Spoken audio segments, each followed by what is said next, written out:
فلک نظاروں زمین کی بہاروں سبھی نے مناؤ حضور آ گئے ہیں اٹھو ہم کے مارو چلو بے سہارو خبر یہ سناؤ حضور آ گئے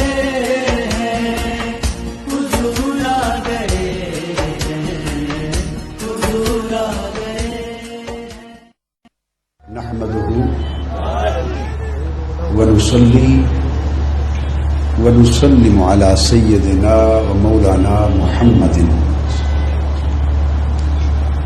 رسوله النبي الأمين المكين الحليم الكريم الرؤوف الرحيم أما بعد فأعوذ بالله من الشيطان الرجيم بسم الله الرحمن الرحيم لا أقسم بهذا البلد وأنت حل بهذا البلد ووالد وما ولد صدق الله مولانا العظيم.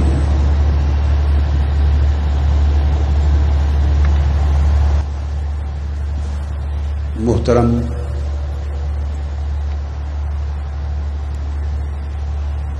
محدث اعظم دمشق فقیہ الشام العارف باللہ الشیخ الکبیر حضرت مولانا الشیخ اسعد محمد سعید الساغرجی دامت برکاتکم، محترم المقام المحقق الکبیر الاستاذ العظیم الشیخ الدکتور شہاب الدین الفرفور استاذ جامعۃ الازہر بدمشق، محترم الداعیۃ الکبیر الخطیب العظم بجامع الاموی الشیخ ابو الخیر الشکری دامت برکاتہ، محترم المقام حضرت علامہ مولانا مظہر اللہ خان صاحب وجیہی خطیب اعظم رامپور انڈیا، وہ میرے بائیں جانب تشریف فرما ہیں، رامپور انڈیا کے عظیم شیخ الاساتذہ اور وہاں کے خطیب اعظم، اور حیدرآباد دکن اور انڈیا سے آئے ہوئے جلیل القدر مہمانان گرامی، معزز علماء زعماء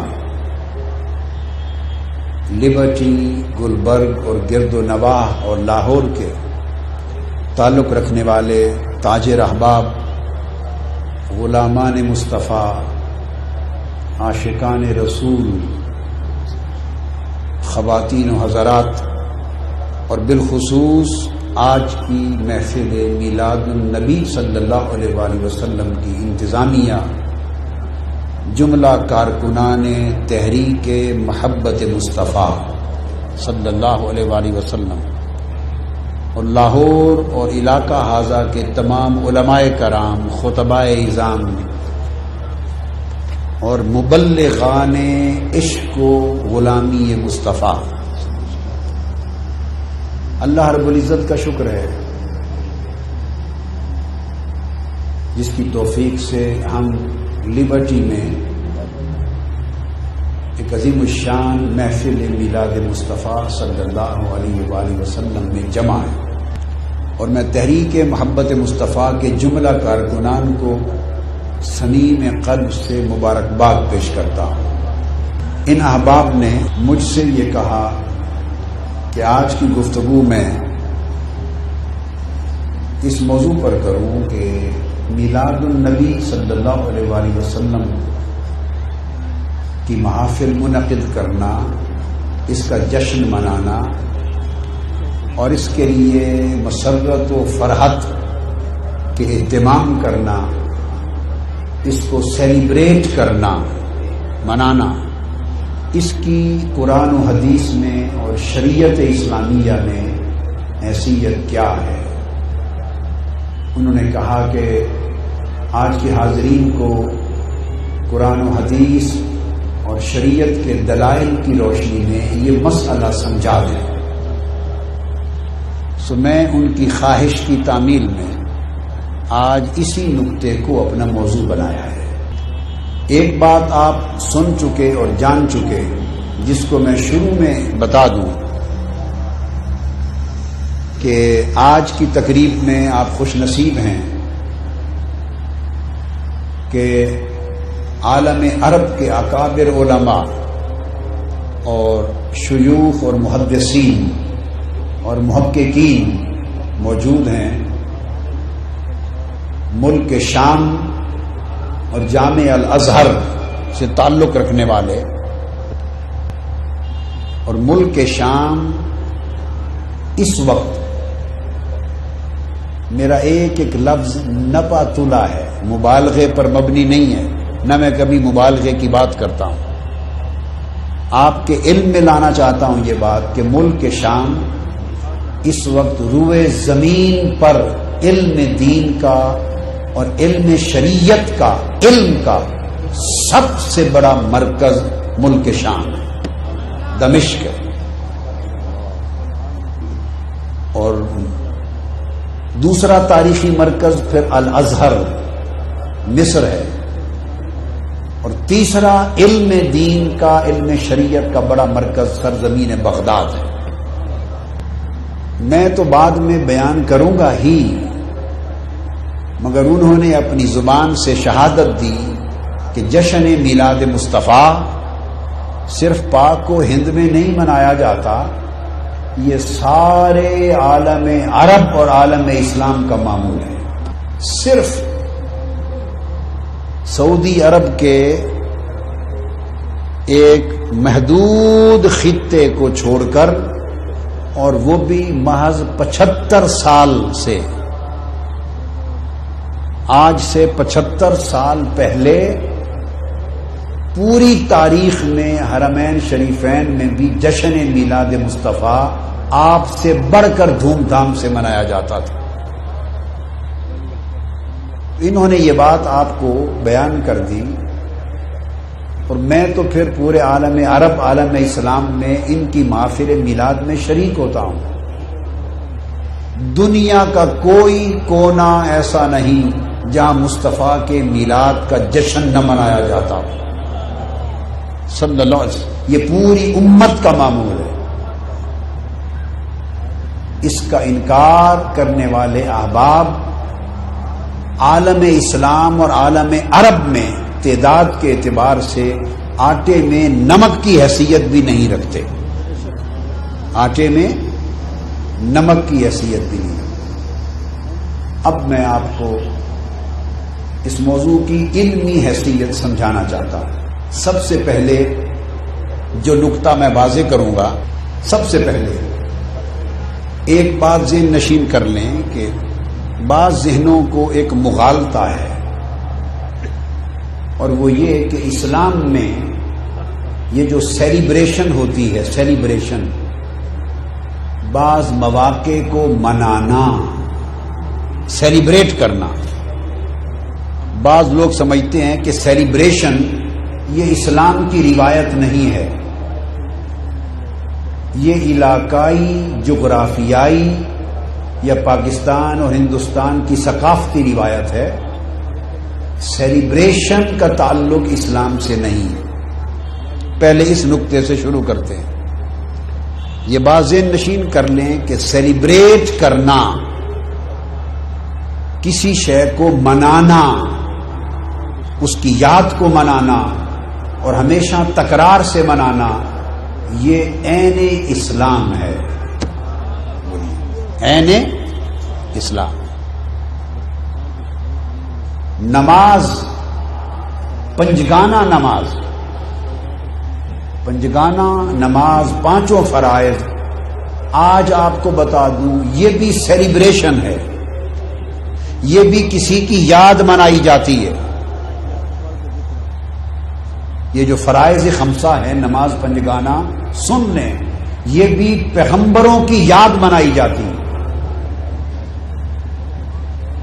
کتب احادیث میں اور کتب سیر میں آیا ہے، امام جلال الدین سیوطی نے الخصائص الکبریٰ میں روایت کی، اور امام طحاوی نے شرح معانی الآثار میں روایت کیا، اور دیگر بہت ساری کتب میں، حدیث کی کتابوں میں اور سیرت کی کتابوں میں ہے کہ نماز فجر یہ حضرت آدم علیہ السلام کی یاد منائی جاتی ہے کہ حضرت آدم علیہ السلام کی توبہ جب قبول ہوئی تو فجر کا وقت تھا، اور آپ نے قبول توبہ پر 2 رکعت نماز شکرانہ ادا کی۔ اس 2 رکعت شکرانے کی یاد منانا نماز فجر کے 2 فرض بن گئے۔ تو نماز فجر سیلیبریشن ہے حضرت آدم کی قبول توبہ کی۔ نماز ظہر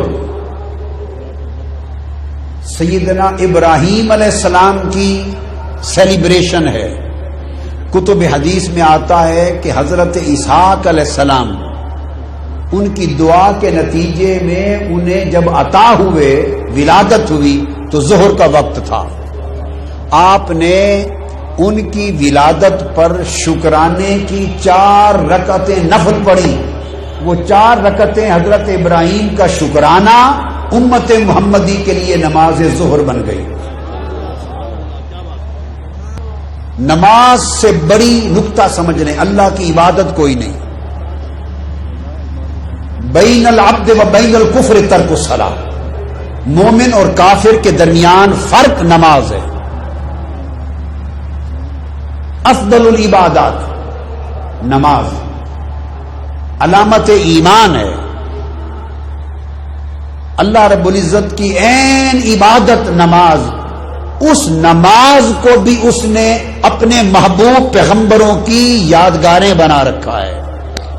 ہر نماز کو کسی پیغمبر کے ساتھ منسوب کر رکھا ہے۔ تو ظہر حضرت اسحاق کے میلاد کی یادگار ہے، حضرت اسحاق کی ولادت کی شکرانے کی یادگار ہے۔ پھر نماز عصر حضرت عزیر علیہ السلام 100 سال کی وفات کے بعد دوبارہ زندہ کیے گئے، جس کو قرآن نے کہا کم لبست، قال لبست یوما او بعد یوم۔ 100 سال کے بعد اٹھے، جب انہوں نے دیکھا کہ میں 100 سال کے بعد زندہ ہوا ہوں، تو اللہ کے حضور شکرانے کے 4 نفل پڑھے، تو شکرانے کے 4 نفل حضرت عزیر کے امت محمدی کی نماز عصر بن گئی۔ سمجھ آئی ہے بات کی؟ پھر حضرت یعقوب علیہ السلام، اور بعض روایتوں میں حضرت ایوب علیہ السلام طویل زمانے کی علالت اور بیماری کے بعد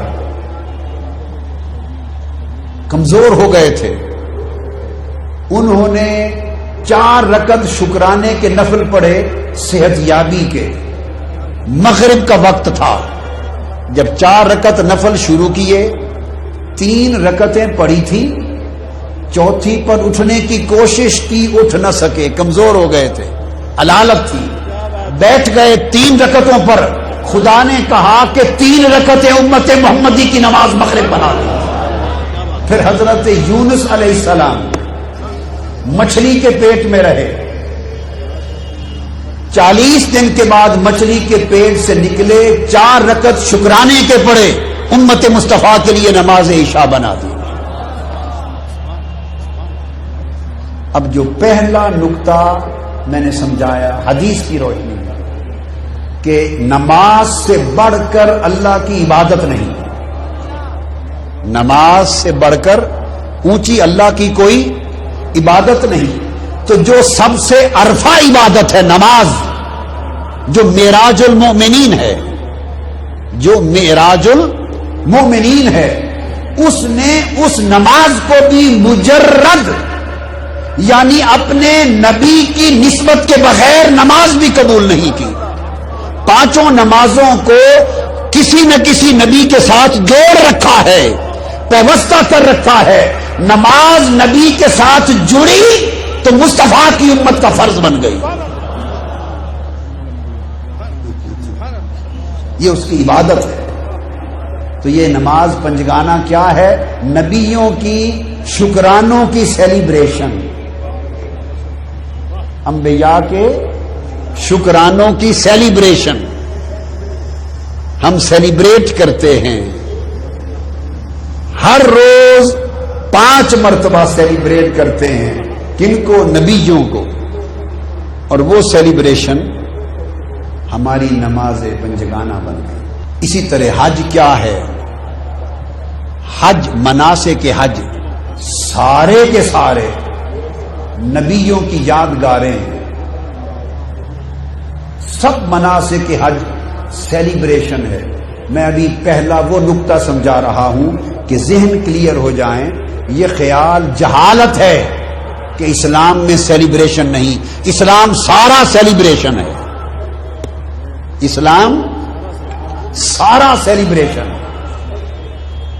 مناسک کے حج میں اچھا بھلا لباس ہے آپ کا، شلوار ہے، قمیض ہے، عربی جبے ہیں، قبے ہیں، عمامے ہیں، خوبصورت لباس ہے، شیروانی ہے. یہ طرح طرح کے ملک کے خوبصورت لباس ہیں، مسنون لباس ہیں. آپ مسنون، پاک، طیب، طاہر لباس کے ساتھ حج کرنے جاتے ہیں. حکم ہوتا ہے سب لباس اتار دو، سب لباس اتار دو. کیا کرو؟ 2 چادریں پہن لو. باری تعالیٰ کیوں؟ فرمایا میرے ابراہیم کا لباس 2 چادریں تھا. تو حج کا لباس حضرت ابراہیم کے لباس کی سیلیبریشن ہے. پھر کعبے کے حرم میں داخل ہو جاؤ اور کہو لبیک اللہم لبیک. تلبیہ. تلبیہ کیا ہے؟ احادیث میں آتا ہے اور کل کتب تفسیر میں آتا ہے. حضرت عبداللہ ابن عباس رضی اللہ تعالیٰ عنہ روایت کرتے ہیں کہ جب حضرت ابراہیم علیہ السلام اور اسماعیل علیہ السلام نے مل کر کعبہ تعمیر کر لیا، کعبہ کی بنا ہو گئی، تعمیر ہو گئی، تو اللہ نے فرمایا کہ ابراہیم جبل ابو قبیس، اس پہاڑ کی چوٹی پہ کھڑے ہو کر اب لوگوں کو بلاؤ، اذن فی الناس بالحج، لوگوں کو حج کرنے کے لیے آواز دو. ابراہیم علیہ السلام نے پہاڑ کی چوٹی پہ کھڑے ہو کر اس وقت، آج سے 4000 سال پہلے، اس وقت آواز دی. لوگوں سے کہا، لوگوں سے، روحوں سے کہا کہ امرکم اللہ ان تحجوا بیتہ، اللہ نے تمہیں حکم دیا ہے کہ آؤ اللہ کے گھر کا حج کرو. تو حدیث پاک میں آتا ہے جو لوگ زمین پر زندہ تھے، اطراف و اکناف عالم تک ہر ایک نے حضرت ابراہیم کی آواز سنی. جو اپنی ماؤں کے پیٹوں میں تھے، جو اپنی روحیں باپ کی پشتوں میں تھی، اور جو روحیں ابھی مالائے اعلیٰ میں تھی، جس نے آواز سنی وہیں سے کہا لبیک اللہم لبیک. ابراہیم کی صدا کا جواب تھا. 4000 سال گزر گئے. جب وادی مکہ، حرم مکہ میں آپ قدم رکھتے ہیں، خدا کہتا ہے بے شک بلایا ابراہیم نے 4000 سال پہلے تھا، مگر مجھے جواب پسند ہے، تم ہی وہی بولی بولنے لگ جاؤ، کہو لبیک اللہم لبیک. تو یہ تلبیہ کیا ہے؟ سیلیبریشن ہے ابراہیم کی پکار کے جواب کی. آج کوئی حج پہ جانے والا سنتا ہے ابراہیم علیہ السلام کی آواز؟ یاد رکھ لیں یہ اللہ کی پکار کا جواب نہیں ہے. میں مسئلہ سمجھا رہا ہوں. لبیک اللہ میں حاضر ہوں، یہ اللہ کی پکار کا جواب نہیں ہے. کل حدیث کی کتب اور کل تفاسیر اٹھا کے دیکھیے. میں نے کیا عرض کیا؟ اللہ کی آواز کا یہ جواب نہیں ہے.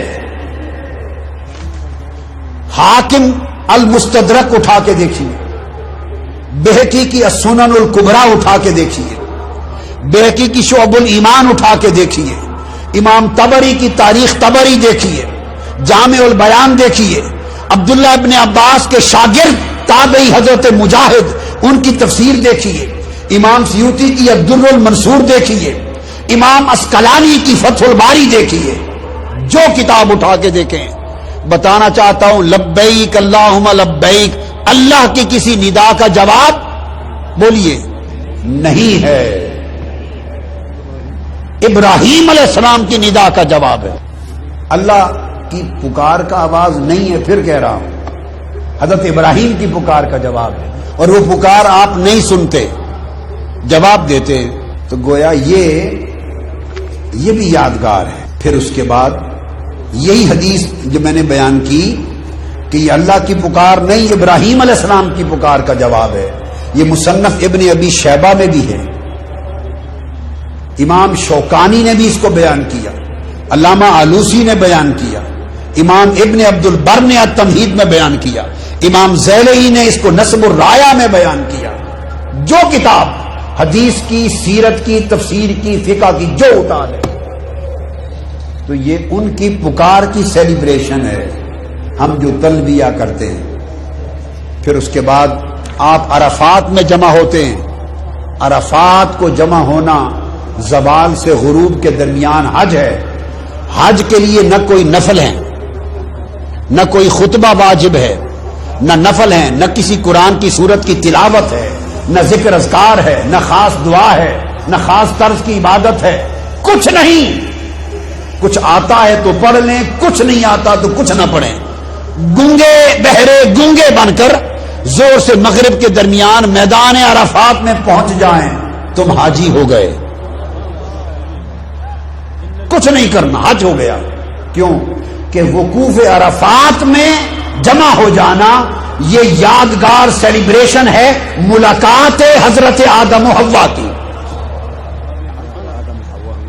حضرت آدم ہند میں اترے تھے سرندیب کے پہاڑ میں، حضرت حوا ادھر اتری، ایک دوسرے کو تلاش کرتے کرتے اس میدان میں پہنچے تو ایک دوسرے کو پہچان لیا، پہچاننے کو کہتے ہیں عرفات، پہننا پہچان لینا، تو اس پہچان کے میدان میں پہنچ جانا حج ہے۔ تو حج کیا ہے؟ یادگار ملاقات ہے، یادگار ملاقات ہے آدم و حوا کی، یہ حج ہے۔ پھر آپ مزدلفہ سے ہو کے مینا آ گئے، اور وہاں مینا شیطان کو کنکریاں مار رہے، کوئی شیطان کھڑا ہے آج، انہوں نے اینٹوں اور پتھر اور کنکریاں اور گارے کا بنا رکھا ہے اور کہتے ہیں شیطان ہے، کنکریاں مارو۔ کبھی آپ نے عقل سے سوچا؟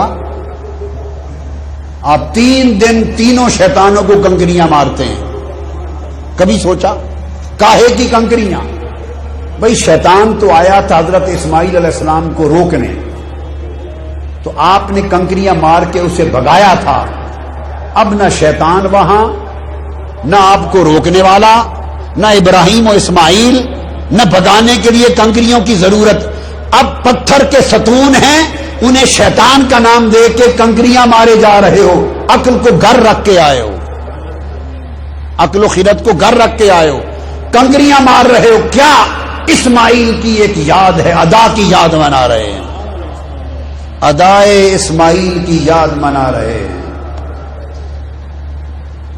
پھر ذبح کرتے، وہ ذبح اسماعیل کی یاد ہے، قربانی کرتے، احرام اتار دیتے ہیں۔ مقصود بات کا بتانا یہ تھا، پھر آ کے کعبے کا طواف کرتے ہیں، پہلے بھی بعد میں بھی، اور پھر حجر اسود کو چومتے ہیں، پتھر کو۔ اسلام پتھروں سے جان چھڑانے آیا تھا یا پتھروں کو گلے لگانے آیا تھا؟ بولیے۔ اسلام پتھروں سے جان چھڑانے آیا تھا، حرم کعبہ سے سب پتھر چن چن کے نکال دیے تھے، بات سمجھنا، سب پتھر نکال دیے، 2 پتھر ہیں، سارے پتھر اٹھا کے پھینک دیے، 2 پتھر رب نے اپنے کعبے کے اندر سما دیے۔ وہ کیا ہیں؟ دونوں پتھر کسی سے منسوب ہیں، کسی سے منسوب ہیں۔ ایک پتھر کعبے کی دیوار میں ہے، صحیح بخاری کتاب الحج صحیح مسلم کتاب الحج، سنن ابن ماجہ کتاب المناسک، نسائی السنن الکبریٰ، امام احمد بن حنبل کی مسند، بیہقی کی سنن کبریٰ، کل کتب حدیث میں حجر اسود. بولیے پتھر کو چومنا توحید ہے؟ جی پتھر کو چومنا نماز ہے؟ پتھر کو چومنا روزہ ہے؟ کیا ہے؟ کعبے میں لگا ہے پتھر، سیدنا فاروق اعظم پہنچے، یہ بخاری شریف میں، چومنے لگے، چارہ ہی کوئی نہیں، کوئی بھاگ ہی نہیں سکتا پتھر کو چومے بغیر. چومنے سے پہلے کہنے لگے انی اعلم انک حجر لا تضر ولا تنفع ولولا انی رأیت النبی یقبلک ما قبلتک ابدا. اے حجر اسود، میں جانتا ہوں کہ تو ایک پتھر ہی تو ہے، نہ میرا نفع تیرے ہاتھ میں ہے نہ میرا نقصان تیرے ہاتھ میں ہے. ہم موحد لوگ ہیں، توحید والے، سب پتھروں کو چھوڑ چکے، اور پتھروں کو چھوڑنے کے بعد اے پتھر تمہیں چومتے پھرتے ہیں. خدا کی قسم اگر مصطفیٰ کے لب تمہیں نہ لگے ہوتے تو میں تجھے کبھی بوسہ نہ دیتا. میں تو اس لیے چومتا ہوں کہ مصطفیٰ کے لب لگے. اب ہمیں حکم ہو گیا کہ پتھر چومو، مصطفیٰ کے لب لگے ہیں، چوما ہے.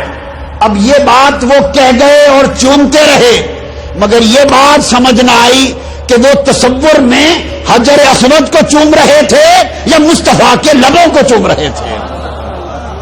سب پتھر نکال دیے، ایک پتھر گاڑ دیا کعبے کے سین میں، اس کا نام مقام ابراہیم. اور اس مقام ابراہیم پر ابراہیم علیہ السلام کے قدموں کے نشان لگے ہوئے ہیں، قدموں کے نشان لگے ہیں. فرمایا واتخذوا من مقام ابراہیم مصلی. تمہارا طواف ہی قبول نہیں ہے اگر تم 7 چکر لگانے کے بعد 2 نفل مقام ابراہیم پہ نہ پڑھو تو باری تعالیٰ نفل کیسے پڑھیں؟ فرمایا اس طرح سامنے کعبہ ہو اور تمہارے اور کعبے کے درمیان تمہارے سامنے وہ پتھر ہو جہاں میرے ابراہیم کے قدموں کے نشان ہیں. لوگوں، تم نبیوں کے قدموں کے نشانوں سے بھاگنے والے، اللہ والوں کے قدموں کے نشان سے بھاگنے والے ہر جگہ سے بھاگ گئے، مگر صحن کعبہ میں پہنچے تو خدا نے پکڑ لیا، کہا میرے پیغمبر کے قدموں کے نشان سامنے رکھو اور نفل پڑھو. اور وہ نشان کیا ہیں؟ ایک لطیف بات سمجھیں، وہ نشان ابراہیم علیہ السلام کے قدموں کے، وہ میلاد مصطفیٰ کی نشانی ہے.